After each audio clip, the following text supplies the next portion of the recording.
seen Speaker Boehner reach out to Democrats a little bit over the past week, and that's because he thinks he might not have enough members of his own party to pass this big omnibus spending bill.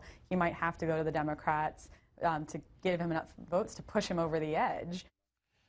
A budget proposal posted in the dead of night. Less than 2 days to grasp what's at stake and then issue a vote. Lawmakers on one side steaming mad at their counterparts for not growing a spine, and something of a dark smile from the party that keeps forcing hands.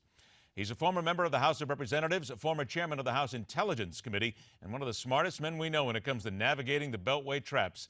Let's welcome Pete Hoekstra into MidPoint. Pete, pleasure to see you again. Ed, I think you just welcome.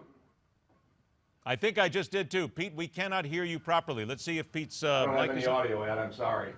Okay. Let's go ahead and let's take just a moment here. We're going to go ahead and get Pete back on here because we want to bring you up to speed. Hang on, Pete. We're going to go ahead and take care of some of the technical issues here, if you will. Let's bring you up to speed on a couple of things here. First of all, with regard to John Boehner and this entire package here, he says the Democrats, he expects they're going to vote for this funding bill, expected that the GOP is going to need a lot more Democratic votes given some of the opposition here. Let's bring you up to speed, and again on the dollars here. This is a $1.14 trillion, that's trillion with a T, spending bill. The outside groups are just going crazy here. This includes 11 appropriations bills funding agencies through the fiscal year and a continuing resolution that will fund the Department of Homeland Security for only a few months. That is part of the issue here because there are many people. Ted Cruz has been at the forefront of this actually from the very first day, saying it is time to shut down the government. Give the Democrats exactly what they want. Let's go ahead and force them, but let's make sure that we stop funding Homeland Security, get this through on immigration, and make something happen. Of course, what we've all talked about from time to time and time again is that if indeed the government were to shut down, the Republicans would get blamed. This comes into what is basically nothing more than a great amount of gamesmanship on both sides here. Now, the one thing that needs to be pointed out here, nobody is using the S word here again. You just don't hear shutdown again because people are being very, very cautious of exactly what they're talking about here. They don't want to talk about it, but it is actually still sitting back there because, again, you've got members of the Republican Party who say, let's go to it. Let's just shut down this government and let's let them pay for it. It's just not going to happen that way. Here's a couple things about the bill. It does not support a call. This is some of the waste, actually, that you put into a bill like this. There's a call in the bill by billionaire casino owner Sheldon Adelson for a ban on legalized internet gambling. This just one of the many things and a little bit of those hidden things that are sitting in the bill. We got our audio go ahead and fixed out here for a couple of moments. Pete Hoekstra joins us now. Pete, can you hear me all right? I can hear you. Yes, I can. There Ed. we go. All right. We only got a couple minutes. We got to take a break, but we're going to come back again and talk to you more here. So 2 minutes we have left here. What is with the gamesmanship here, Pete? Because to many people, this seems like the Republicans are just backed into a corner again by the Democrats saying, we know you don't want to shut down the government. We played the game well and we're beating you at it. I think it's typical end of session, end of year kind of deal making that goes on. There's a lot of folks who want stuff put into this, what is called a Christmas tree bill. Why? Because everybody's hanging everything that they can on this last bill just before this Congress adjourns. It's always an ugly period of time for sausage making. And as long as the Democrats still hold the Senate and the White House, you'll see this. Hopefully in the next Congress, Republicans in charge of the House and the Senate, it will be a little bit more smoother. Did the Democrats play this well and basically force the hands of the Republican and force them basically to concede on certain issues just to get this thing through? I think so. I mean, Republicans are backed into a corner. It's the last day of this, the last couple of days of session, and Republicans have said we will not shut down government.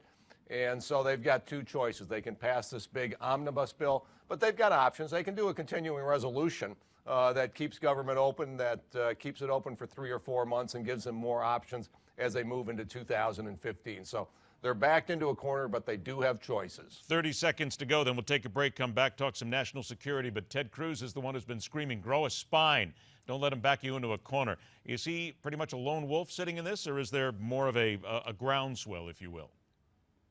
Well, he's got to lay out more of a strategy than don't let him back you into a corner. Exactly how are we going to get the conservative agenda passed through this Senate and passed and signed into law by this president without shutting down government? That's more of that's the additional responsibility that Ted Cruz has at this point. Just seems like we have been here before. We're going to be there again. All right, Pete, hang tight. We're going to come right back to you. We'll turn to the battle being waged over CIA torture and who's telling the truth. And later on, Will Poe, Washington Post blogger Jennifer Rubin, actually has kudos for John Kerry.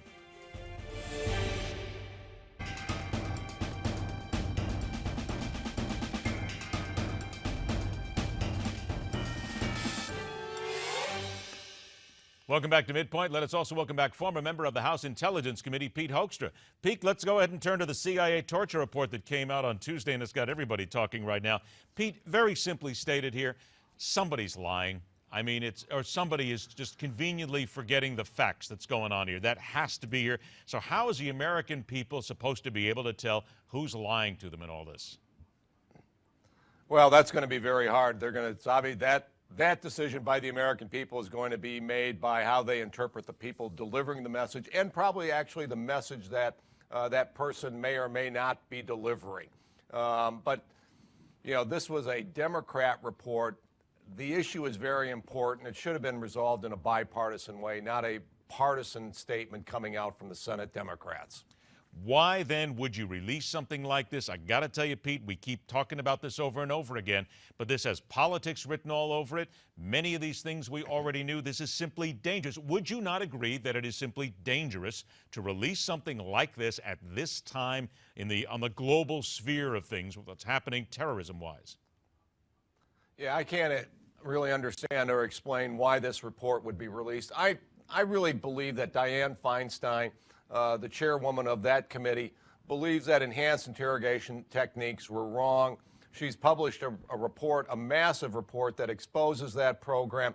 But the bottom line, and what people are forgetting at this point in time, and I think in your opening you said, you know, there's now someone talking about prosecuting Bush-era members of the executive branch who authorized this program. Congress, Republicans, Democrats, Nancy Pelosi, they were aware of this program. They had the opportunity to review it, to provide feedback, to enhance it, and if they had wanted to, they could have stopped this program when it was in place.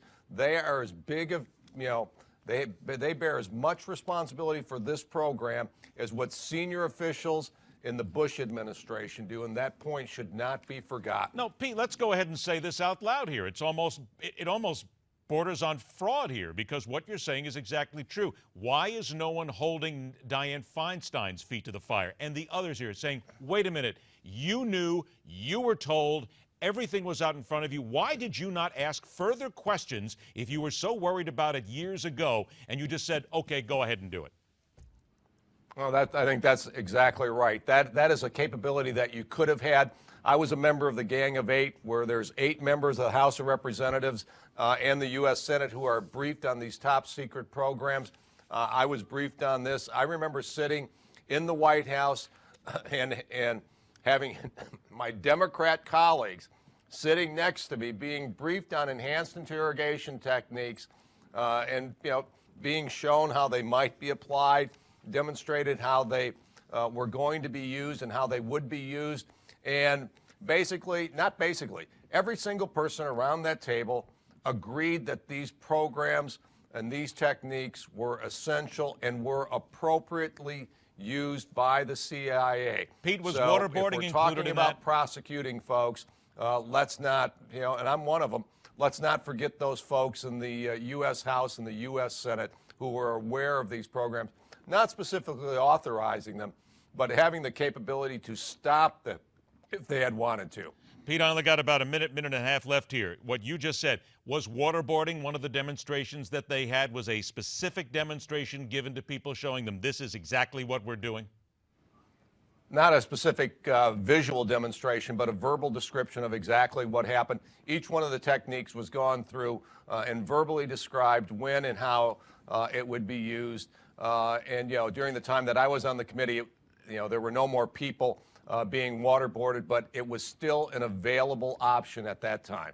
Is this then going to take the people who now work for the CIA and basically send a message to them saying, you folks better watch what you do, because guess what? Another administration comes in here. We'll bring you up on charges. We'll find a way to ruin your career. Why would anybody want to work under that sort of a specter if they're out there trying to keep the nation secure? They won't want to do it. The other thing that's going on, Ed, is that they're also risking their lives each and every day. They're doing it because they love America. It doesn't mean they're perfect. They do make mistakes, but they're doing these actions believing that the president and Congress has their back. And what they're finding now is that backstop doesn't last very long. It may only last from one administration to the next. They risk everything in their personal lives, their finances, and all of that by these kinds of blatant, irresponsible decisions and directions that are made from one administration to another. Pete, I have a feeling we're going to be talking about this for some time to come, and I only hope that we don't see body bags showing up and we're able to say that this is part of what happened today, or Tuesday rather, simply because we took away the ability for these people to do their job. Pete, it's always a pleasure to have you on the show, my friend. Right. We thank you so much for your time. Thank you. All right. The Democrats have indeed hit a new low with the CIA torture report. That's according to Washington Post political blogger Jen Rubin. That and more when she joins us after the break. And at 43 minutes after the hour, another example of where famous athletes are getting it wrong.